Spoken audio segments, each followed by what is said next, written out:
What is going on, everybody? The New York Mets on this Monday afternoon, they take care of business, taking the series against Miami by 3-1, winning the fourth game of the series today, 6-0. And you got a great outing from mostly everybody in the lineup, including our starter, Daivd Peterson. He goes 5 1/3, 6 hits, 0 earned runs, 2 walks, and 7 strikeouts to put him at a 3.18 ERA for the year. Pitched 100 flat today, and he looked really good, being able to get out of trouble here sometimes, but overall pitched a very clean and a very great game. His slider was really on point today, and it shows it's one of the biggest pitches that he's improved on over the year and really helped solidify him as being a solid member of this starting rotation, and maybe he can stay for longer than we thought, or he could be a part of this team for when we're even fully healthy, because he has been fantastic this year for us. He has started 8 games. He's only given up 4 runs twice in out of those 8 starts. Most of those starts, let's look at it, so today, 0 earned runs. Last start against Milwaukee, 4 earned in 4 innings. Again, probably his worst outing of the year. Against the Angels, 2.2 innings, 1 earned run. Against the Dodgers, 3.2 innings, 1 earned run. Against the Nationals, 4.2 innings, 4 earned runs. Against the Giants, 6 innings, 2 earned run. Against the Braves, 5 innings, 1 earned or 3 earned run. Against the Diamondbacks, 5 2/3 innings, 1 earned run. Against the Diamondbacks again, 4 1/3, no earned run. And against the Phillies, 4 and no earned runs. So he has been very solid. Had really solid start. In May was a little shaky towards that, but has really come back to life as his slider has been the best pitch. It's a very nice wipeout pitch in the front foot, really getting pitchers to swing out of the strike zone, and it's really a good complement to his fastball, as there wasn't that kind of 1-2 punch that he had, and working on that slider to kind of keep batters guessing and kind of get one of those wipeout pitches that when, I need a swinging strike that's not going to be in the strike zone but can get batters to fish and to reach. Well, he found that. He got that in his slider, and it has been very important to his success in this season so far. Mets, though, like I said before, start out hot. They like to get on pitchers, and you're facing a lefty in Trevor Rogers, who is a good pitcher, but has not had the greatest season so far, and we haven't really been great versus lefties this year, and Trevor Rogers, I was interested to see how we would do against him, a lefty like him. And we proved to be pretty solid, Nimmo doubles to start out the game. There's an error, which gets Marte safe. You got first and second. Lindor gets a single. So now you got bases loaded. Lonzo strikes out. Bacana, 3-2 count.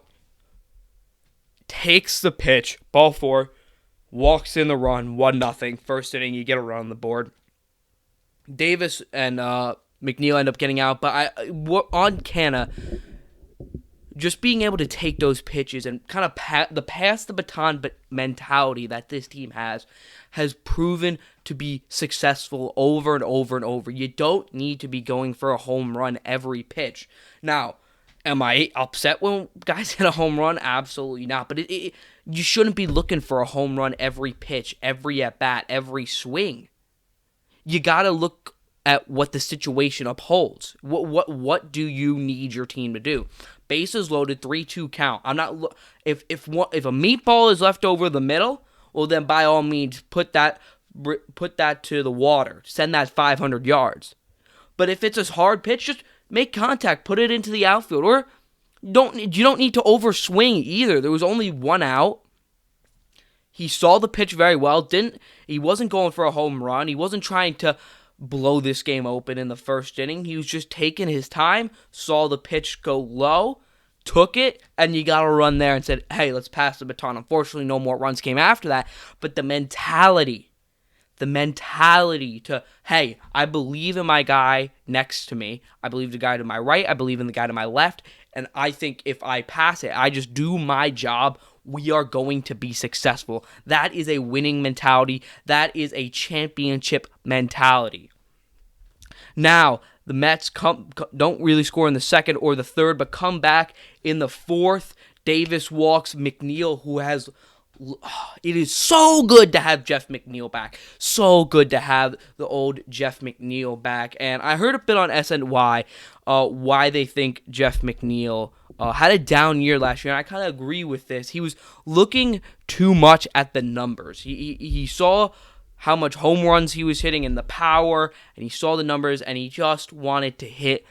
He wanted more powers. He wanted the numbers, his slugging percentage, to be a little bit better, so he wouldn't choke up on the bat as much. He would go for the power swings more, instead of just like looking for what's there and just going out and hitting. And when he's doing that, he can make contact. He puts the ball in the outfield. When there's a meatball, he's going to have enough power to send that thing over the wall, as you've seen before. But he's not the guy to go looking for a home run. He's the guy to look for gap doubles, singles over the top into the outfield, just putting the ball in play, advancing the runner, passing the baton. That's what he does. He has the highest batting average with runners in scoring position. I mean, like those are the things that get you to win games. Those are championship level players. That is what you have to do. And he's been provided that. Then Eduardo Escobar, who had a great day, he goes for 3 RBI. He had a total, on the day he went, let's see, Escobar, Escobar, 3 at-bats. He got 1 hit, but 3 RBIs on the day. 1 being a sac fly. Then I know he had this infield single. So that gets Davis in, and then a lot of wild pitches from Trevor Rogers and the Marlins staff today to move pitchers around or batters around. That was a little odd, but heads up, smart plays by our runners to just be on their toes and get ready to move, because that is something that you do. One of the small things that old Mets teams just wouldn't do. You'd see the ball get away, they'd I missed an opportunity. I should have taken it. And people are like, what are you doing? What are you doing? You got to be on your toes. You got to be prepared. And this team is prepared. They are ready. Ball jumps away. Go. And that's how McNeil ends up scoring on the play. Unfortunately, he gets hurt. They say hamstring tightness. And I would just be careful with McNeil. Again, he's been a vital part. His wife is expecting soon, along with Peterson and Lugo, which is crazy. 3 of our players are on that kind of like, ooh, are we going to get the call? Do we need to rush home? So, but you got to take it careful with this guy. I wouldn't push it. If he feels any type of tightness, don't play him again in Houston. You can live without him for a couple games. He is a huge part. You don't want to make this hamstrings are tricky. Hamstrings are very tricky, so I would make sure that there is nothing wrong with him, or no pain, no stiffness, no tightness before you send him out. Maybe he sits for a game or 2, he goes has a child, and then comes back with just a new attitude. Same results, so just same results, different just happy McNeil, just happy to be there. Maybe not as angry on the bat at bats, but he's been better with that. But overall, I just don't rush him. Don't rush him. We don't need that. Alonso does get an RBI though later in the 5th inning on a sac fly, and sac flies again, just like running the bases. Small thing, sac flies. You don't think, I want to hit a sac fly today. That's not like the sexy kind of stat that a team looks for, but an important one. And the Mets this year have more sac flies in the amount of games they've played only to this year than they have in the entire last year. The entirety. They're less than halfway through the season, and they already have more. That's how well they're executing on the small things and things that help you win games and add up in the end that you might not think so in the beginning, but really do add up in the end. The Mets end up scoring 2 more runs with an Eduardo Escobar single in the the eighth, with Davis and Guillorme scoring. And it's good to see Eduardo Escobar back. Like I said before, 3 RBIs. This is a guy who is very streaky. He's up. He snapped an 0 for 20 plus. He hadn't had a hit in 20 plus at bats. He's gonna be up, but he's gonna come down. He's gonna be up, and then he's coming down. He's a very streaky hitter. So you're not gonna be able to get the best. He's not gonna be the most consistent guy, but when he is hot, you got to take advantage, because when he's hot, he's hitting everything, and you saw that with the cycle a week or two ago. He can be very up and down. So I think for him, it's just being able to get him hot at the right times and make sure when we're playing these big up time opponents, he's locked in and he's at his best. But from the pitching side, we already talked about David Peterson a bit, how he had a great performance, looking strong with the slider, but the bullpen looks great again as well. Another Peterson goes 5 1/3, first and second. I believe it is in the 6th. Let's double check that. In the 6th. Yeah. So he walks Chisholm on a close pitch on a 3-1 count right on the outside. Unfortunately, he doesn't get the call. So it's first and second. You bring on the relief team. You bring on Adam Ottavino, and what does he do? He gets a double play. Great. And then you move on to the next inning. He gets another double play.